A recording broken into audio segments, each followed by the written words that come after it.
Non, elle et moi, ça ne matche pas. Ça ne matche pas. On ne se comprend pas. Tu es immature. Dans la vie, on ne garde pas que les personnes qu'on comprend. Quelle femme intelligente a compris? Dans la vie d'une femme mature, elle ne garde pas que les personnes qu'elle peut comprendre. Elle garde aussi les personnes qu'elle ne comprend pas, mais elle sait une chose, que dans cette personne bizarre-là, il y a quelque chose qui est en train de forger mon avenir. Retiens pour la vie. J'ai entendu ça surtout au milieu des jeunes. Vous savez, ça fait près de 10 ans que je dirige une église locale. Je connais les jeunes, je connais les femmes, je connais les hommes. Par la grâce de Dieu. Je connais, je sais ce que c'est l'église. Des fois, j'ai entendu ça au milieu des jeunes. Les jeunes dire, vous savez, je ne suis pas né avec lui. Hein. S'il ne veut pas être avec moi, c'est comme il veut. Je fais ma route. Mon frère, il y a des personnes, si tu les abandonnes, même la route là que tu veux faire, tu ne vas pas y arriver.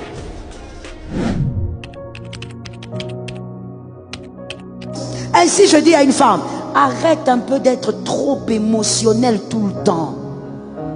Une femme, c'est vrai qu'on a toujours dit la femme fonctionne avec le cœur, l'émotion. Elle a aussi été créée avec un cerveau.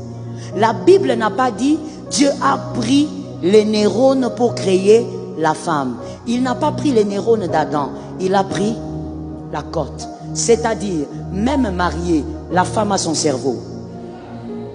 Ton cerveau n'est pas collé à celui de ton mari. Tu as un cerveau. Fais fonctionner ton cerveau. Que par l'intelligence, tu possèdes ce qui est à toi. Est-ce que quelqu'un a reçu ça? Possède ce qui est à toi. Par l'intelligence, je veux préciser ça avant de passer, c'est important. Par l'intelligence, quand tu as une vision venant de Dieu, tu sauras quels sont les hommes qu'il ne faut jamais perdre dans la vie. Ce n'est pas l'enseignement d'aujourd'hui, mais écris ça. Les hommes de la destinée existent. Les hommes de la destinée existent. C'est une réalité, ma soeur. Pour quelques frères qui sont là aussi, c'est l'information, c'est une réalité. Il y a des hommes que vous allez rencontrer, des personnes que vous allez rencontrer, vous devez vous séparer après 2 mois, d'autres après 5 ans, d'autres après 25 ans. Mais certains, c'est pour toute la vie, jusqu'à votre mort. Ce sont des relations comme Marie et Élisabeth. Quand vos grossesses se rencontrent, il y a des mouvements. Il y a des personnes que Dieu te donnera dans la vie.